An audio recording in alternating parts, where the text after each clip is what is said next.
Je dois exprimer mon amour total pour Diane Juster qui est avec nous ce matin. Bonjour Diane.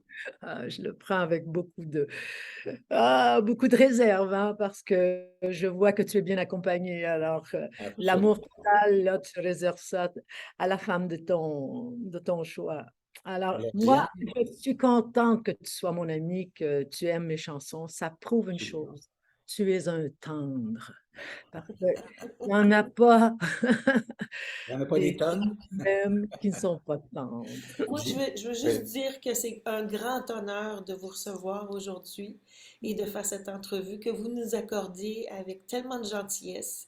C'est un grand honneur parce que on a été tellement touchés par votre prestation. On va en parler en direct de l'univers dernièrement. ben, Que le Québec en entier oui, a retrouvé Diane Juster et a été transporté par les émotions, et pas seulement les émotions, mais aussi par la présence de quelqu'un qui emmène large dans la culture du Québec, dans la culture de la chanson et de la composition surtout. Alors on est très heureux que vous soyez là. Qu'est-ce que vous retenez, Diane, de ce passage en direct de l'univers? Premièrement, une grande surprise parce que je ne m'y attendais pas, là, pour vous dire la vérité. Bon, je savais que je pouvais la chanter, je savais même pas si ma voix y serait parce que ça fait 20 ans que je ne chante pas. Puis moi, ici, dans mon salon, je me laisse pas aller à chanter fort parce que j'ai toujours peur qu'un voisin entende. Alors j'ai pas exercé ce côté de ma carrière, c'est-à-dire la voix, parce que il faut l'exercer. Les chanteuses, c'est un métier en soi que je respecte beaucoup. Mais bon, j'avais de l'excitation aussi, mais j'avais aussi beaucoup d'inquiétude. Je dois dire franchement, je trouve que de faire une chanson dans une émission aussi importante, c'est stressant. Il y a des gens pour qui ça passe plus facilement. Moi, ça m'a pris un mois à y penser. C'est-à-dire, je savais que je le faisais. C'est dur pour moi. Alors, je vous dis ça pour expliquer un peu pourquoi mon choix de vie me va.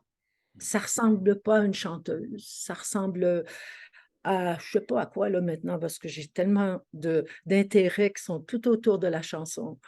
Autant jouer pour moi, pour mes amis dans mon salon, ça, je peux faire ça n'importe quand. Autant, autant travailler pour les créateurs, ça, j'aime faire ça parce que j'ai réalisé comment c'est un métier difficile. Difficile pour survivre, en fait. Bon, la chanteuse, elle aussi, c'est dur, mais c'est moins difficile, si on peut dire, que celui qui écrit la chanson, qui n'est jamais là, finalement. Il tombe du ciel, lui. Alors, il faut vraiment l'implanter.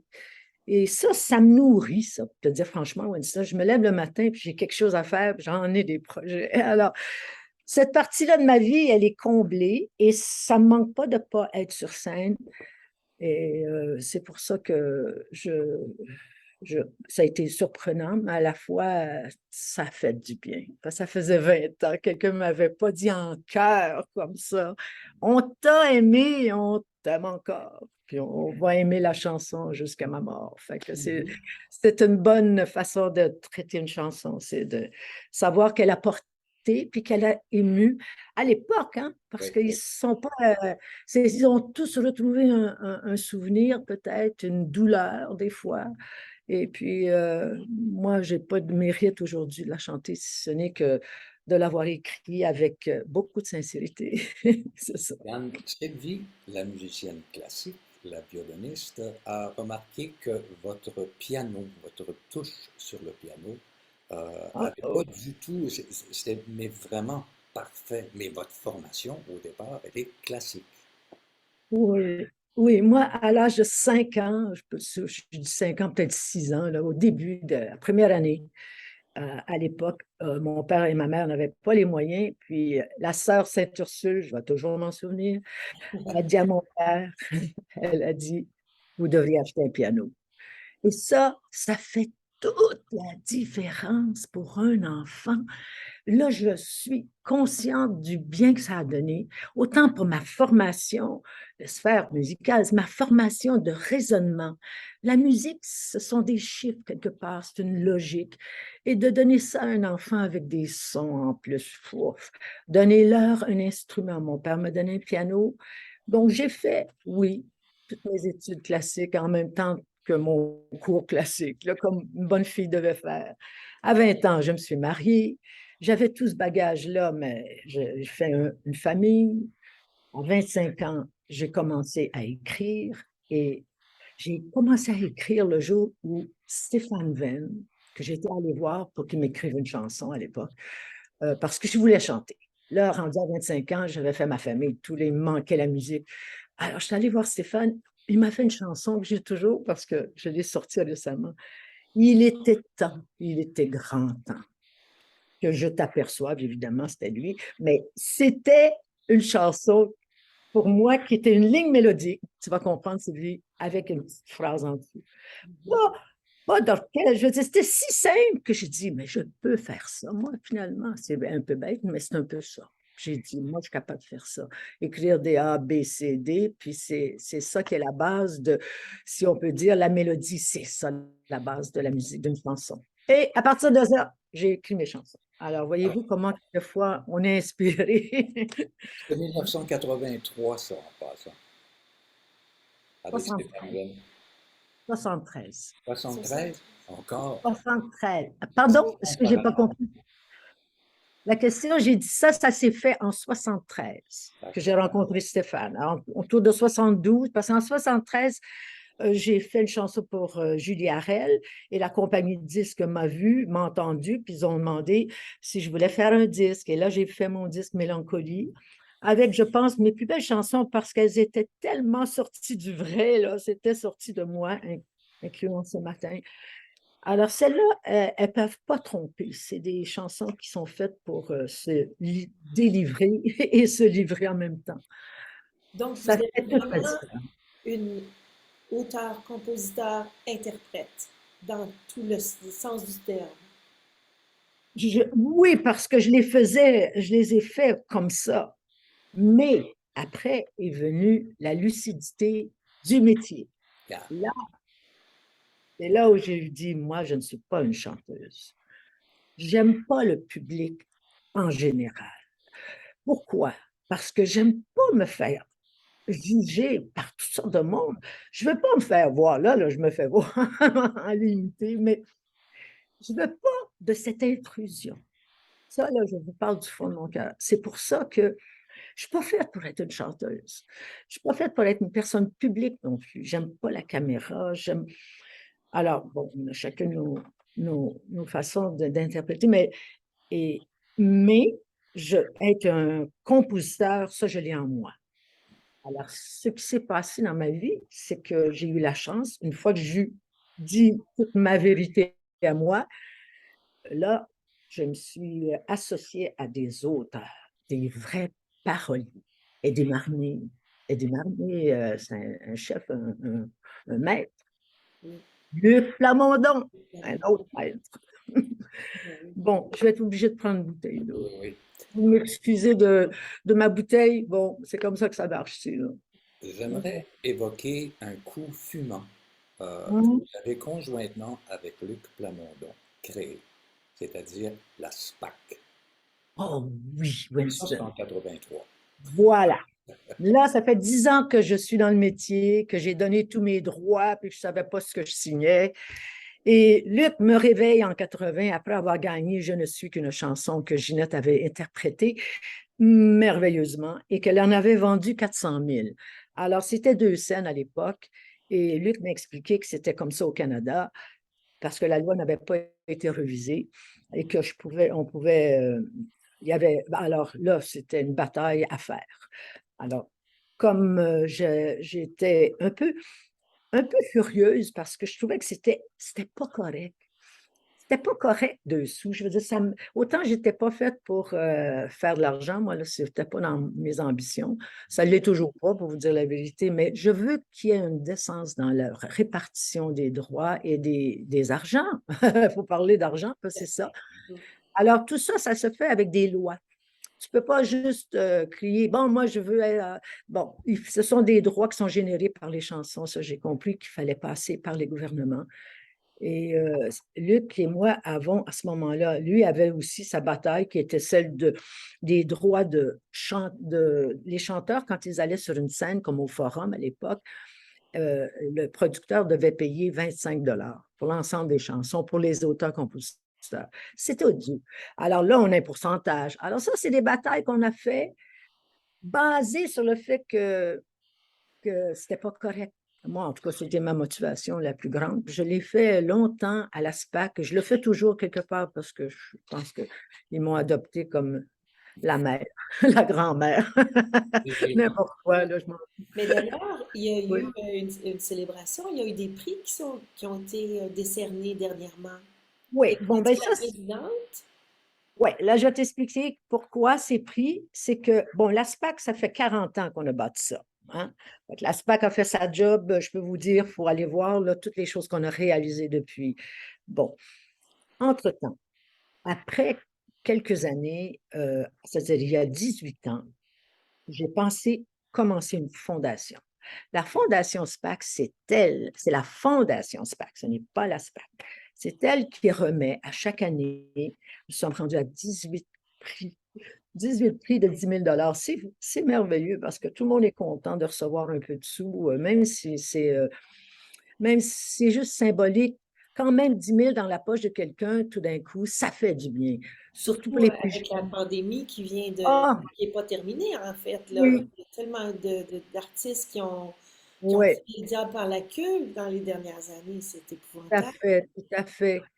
Et si tu regardes les noms qui ont été choisis depuis 18 ans, j'en ai passé peut-être autour de 200 personnes. Alors, les plus âgés, même qu'il y en a qui sont plus là, mais les plus âgés, ils ont tous reçu pas un support, une récompense, j'appelle ça, une reconnaissance. Puis ça, là maintenant, je suis dans les plus jeunes. Là, mais puis tout s'ouvre là maintenant. Il y a des jeunes, il y a ceux aussi qui sont entre les deux, parce que les 40, 50 ans de chanteurs, là, il y en a beaucoup.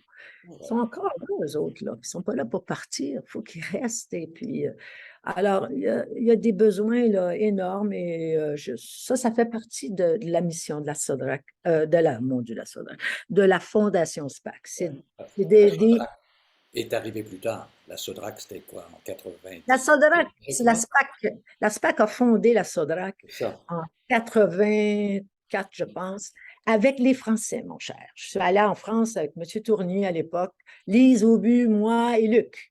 Ils nous appelaient les Trois Grâces. Ben, Colin, on a eu leur support des Français.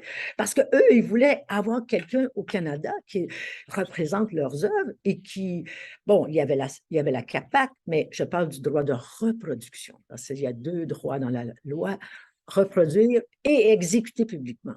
Alors, exécuter, c'était la SOCAN, mais nous, euh, c'était pour le droit de reproduire. Puis ça n'existait pas. Alors, les Français nous ont aidés pendant 10 ans. Puis le deal avec eux qu'on a fait, c'était, nous étions majoritaires, on avait 51 et eux 49, mais nous étions aussi, on devenait autonome quand on n'avait plus besoin de leur argent. Ils nous remettaient la société à la SPAC. Et ça, ce moment-là, c'est fait en 2003, je pense. Et à ce moment-là, nous avons décidé, la SPAC, de remettre ça dans les mains de ses auteurs. Parce qu'on voulait une société qui appartient à ses auteurs, pas qui appartient à un syndicat ou une société professionnelle. On voulait vraiment que ça appartienne à ses membres. Voilà. Et là, maintenant, on vient de se faire englober par la SOCAN, qui finalement, c'est logique. Il faudrait que tout soit situé à la même place. Mais bon, on a des combats là, parce que c'est sûr que le Canada, c'est grand et les Canadiens anglais sont présents et les anglophones américains sont aussi présents sur nos ondes. Alors, tu sais, ça, c'est toutes des réalités. Hein. Et il y a aussi la Alors, présence des GAFA qui, qui changent la donne, ou en tout cas qui ont forcé pas la changer, donne d'une certaine façon. qui devrait changer la donne parce que c'est une grosse bataille à faire. Le gouvernement de M. Trudeau Pablo Rodriguez semble très confiant qu'on est en train d'avoir parce que les Américains ne vont pas être pour. Les Européens ont commencé à installer ce régime-là, mais là, c'est, je pense, au Sénat. Alors, on va laisser les sénateurs y réfléchir et j'espère bien qu'on va ouvrir parce que c'est là qu'est le futur. Ce sont des gens je veux dire, ils ont l'argent est là, alors il va falloir qu'elle ait. Mais on ne parle pas d'argent ici, là. On fait juste dire qu'il faut qu'ils paient. Moi, Voilà. je vous aurais nommé au Sénat, sans problème. Non, non, non, non. Moi, j'aimerais juste, Madame Juster, spécifier, on parle d'acronyme, mais pour Monsieur, Madame, tout le monde qui n'est pas musicien, auteur, compositeur, SOCAN, SPAC, on peut définir avec les termes Oui, entiers. oui, absolument. C'est vrai que je parle comme si tout le monde connaissait ce que c'est la SOCAN. Non, la SOCAN, comme je dis, c'est la Société canadienne des auteurs-compositeurs. C'est ça, la SOCAN, et il s'occupe du droit de exécuter publiquement dans les salles, à la télévision. Il y a un droit là. Alors, chaque fois que la chanson est jouée, SOCAN va chercher des sous. La SODRAC, à l'époque, comme je vous dis maintenant, elle est rendue à la SOCAN, mais elle était pour les droits de reproduction C'est ça. Important. canadiens. Alors, c'est la même chose, mais voilà, SODRAC, c'est le droit de reproduire. Et la SPAC, ben, c'est la Société professionnelle des auteurs-compositeurs. Et Gilles Vigneault était un des premiers fondateurs. Il a dit, je veux mettre un Q à la fin. Alors, moi, j'étais d'accord parce que autant je suis fédéraliste, autant je voulais que ce soit quand même une société professionnelle du Québec parce qu'on veut défendre avant tout nos gens d'ici. Là, c'est notre culture est ici. Là, nous. Ça inclut les anglophones, mais avant tout, les Oui. nôtres. Ben, Alors, Diane, le temps file et ça me fait de la peine parce qu'on pourrait parler pendant 1 heure au moins, autour d'un café la prochaine fois peut-être. Oui, avec plaisir. Chez Euh, moi, et là, l'automne, on est en plein automne, l'hiver s'en vient. Est-ce que vous allez fuir le Québec un petit peu? oui, oui. Mais avant, je vais en France féliciter et applaudir mon ami Luc Oui. à Starmania.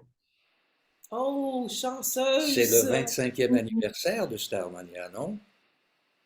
Mais c'est la sortie de Starmania version nouvelle, ben, enfin, nouvelle, Monsieur. oui, tout, l'équipe et tout, mais c'est à Paris. C'est la première fois en beaucoup d'années où il y a la chance de pouvoir le faire, que les droits sont libérés. Puis on va aller l'applaudir parce que c'est un des meilleurs qu'on a ici. Alors, champagne. Oui. Le champagne Champagne, s'impose. non, non, non, non, pas de champagne. De l'eau, de l'eau. Ça a été un ravissement de vous parler, Diane. Merci, Winston.